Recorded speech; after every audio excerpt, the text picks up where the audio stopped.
Mas malawak na representasyon para sa lahat ang panawagan ng Isama Party sa pagdadaos ng konbensyon ng partido ngayong araw sa Zamboanga City.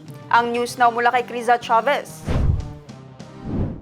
Nagtipon-tipon ng iba't ibang community leaders, advocates at supporters mula sa Bangsamoro sa ginanap na konvensyon ng Isama Party na may layuning palakasin ang boses ng mga settlers, Sama, indigenous peoples at iba pang minority groups sa rehiyon. Sa temang Sa Isama Lahat Kasama, naging higit pa sa isang political gathering ang aktibidad. Ito ay naging espasyo para sa talakayan tungkol sa inclusivity at pagkakapantay-pantay. Ayon sa mga kalahok, matagal nang nararanasan nilang sektor na sila ay napapansin lamang tuwing eleksyon ngunit hindi naririnig sa mga mahalagang desisyon. Kabilang dito ang mga settlers, IPs, Sama communities, kababaihan, kabataan at iba pang marginalized sectors.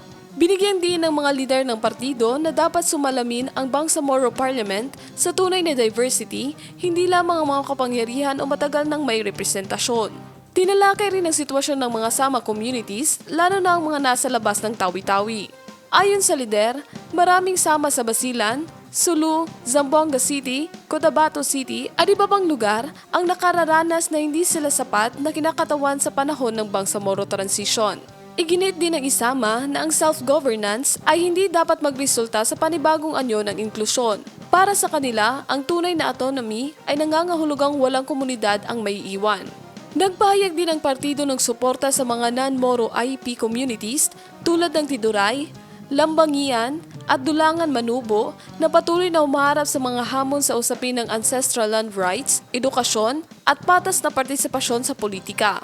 Bukod sa representasyon, inilatag ng Isama ang kanilang pangunahing advokasya, ang pagpapabuti ng edukasyon, pagbawas ng kahirapan, at pagpapalawak ng access sa basic services tulad ng healthcare, malinis na tubig, kuryente, infrastruktura at oportunidad sa kabuhayan. Habang papalapit ang unang Bangsamoro parliamentary election, nanawagan ng Isama sa lahat ng underrepresented communities na magkaisa upang hubugin ang mas inklusibong kinabukasan.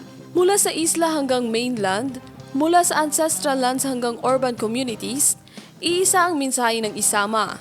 Sa Isama, lahat kasama. Criza Chavez, iMinds, Philippines.